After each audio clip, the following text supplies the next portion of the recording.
हम सदन चलाने में सहयोग कर रहे हैं, लेकिन विपक्ष को बोलने नहीं देता है। बड़ी आग्रह करके बोलना शुरू किया तो आधा में ही माइक बंद कर दिया गया कि माननीय मुख्यमंत्री जी, आपने आधे दर्जन मंत्री का इस्तीफा लिया था एफआईआर में नाम पर, आज चार्जशीटेड उप मुख्यमंत्री पर आपका जवाब क्यों नहीं?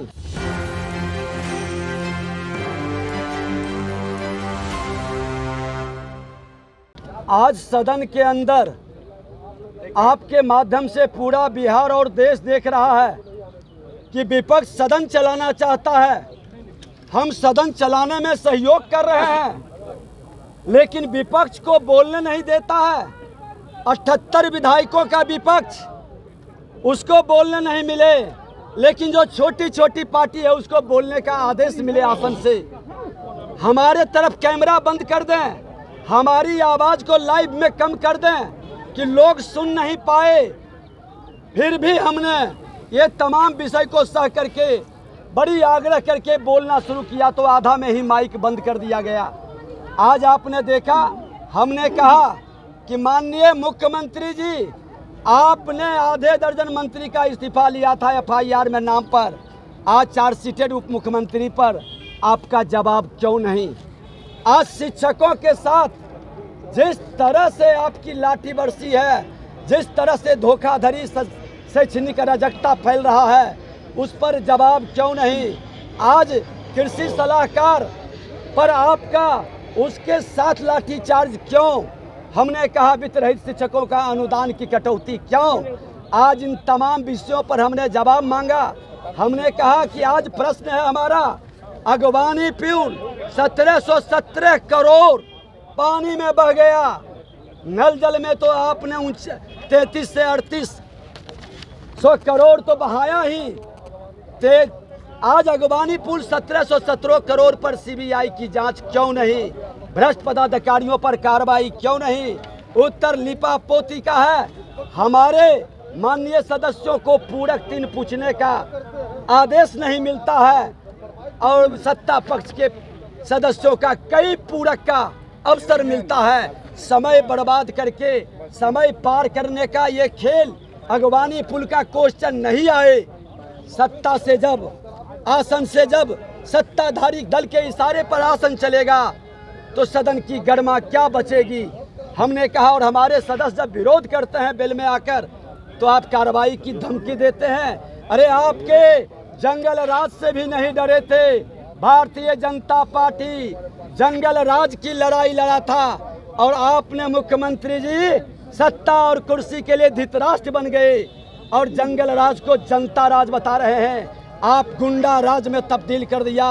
लोकतंत्र में विश्वास नहीं, संविधान पर भरोसा नहीं, संवैधानिक संस्था पर आप अपमान कर रहे हैं और सदन के अंदर विधायिका को आप कमजोर करके विधायिका के आवाज को दबा रहे हैं। ऐसे में कैसे सदन चलेगा? इस विषय का कोई जवाब नहीं। एक भ्रष्टाचारी कभी न्याय नहीं कर सकता, कभी सुशासन नहीं ला सकता। सत्ता में बैठे भ्रष्टाचारी और अपराधियों की जमात बिहार के अंदर घोर अराजकता का वातावरण बना रहा है। सड़क से सदन तक लड़ेंगे। 10 लाख नियुक्ति का क्या हुआ? हमने जब पूछा, पहले कैबिनेट में 10 लाख लोगों को नियुक्ति देंगे, क्या हुआ नियुक्ति का? कल गांधी मैदान से 10 लाख नियुक्ति का हिसाब मांगेंगे और 33 वर्ष के ऊपर उम्र में 52 संपत्तियों का आपने कैसे मालिक बन गया? आज 150 करोड़ का मकान दिल्ली में, 750 करोड़ का आपका मॉल का जमीन कहां से आया? आप बहुत भाजपा झूठा पार्टी तो बहुत सत्यवादी है, तो मुख्यमंत्री को जवाब देना चाहिए। सत्ता के लिए समझौता भ्रष्टाचारियों से, अपराधियों से क्यों? बिहार की जनता और देश की जनता जानना चाहती है कि ऐसे भ्रष्टाचारियों की जमात बिहार के अंदर नहीं चलेगा। ये लोकतंत्र की धरती है। ये लोकनायक जयप्रकाश नारायण के नाम पर सत्ता में बैठने वाले बड़े भाई लालू प्रसाद यादव और नीतीश कुमार भ्रष्टाचारियों को खुलकर संरक्षित कर रहे हैं। अब तो आपातकाल, अघोषित आपातकाल विधानसभा के अंदर लगा दिया गया है। विपक्ष की आवाज़ को दबाई जा रही है और विपक्ष पर कार्रवाई की धमकी दी जा रही है। हमने कहा कि कार्रवाई जरूर करें, लेकिन आचार समिति का रिपोर्ट जिसमें उप मुख्यमंत्री उनके भाई और कई सदस्य आसन को रौंद दिया था। क्यों आज तक कार्रवाई नहीं हुआ?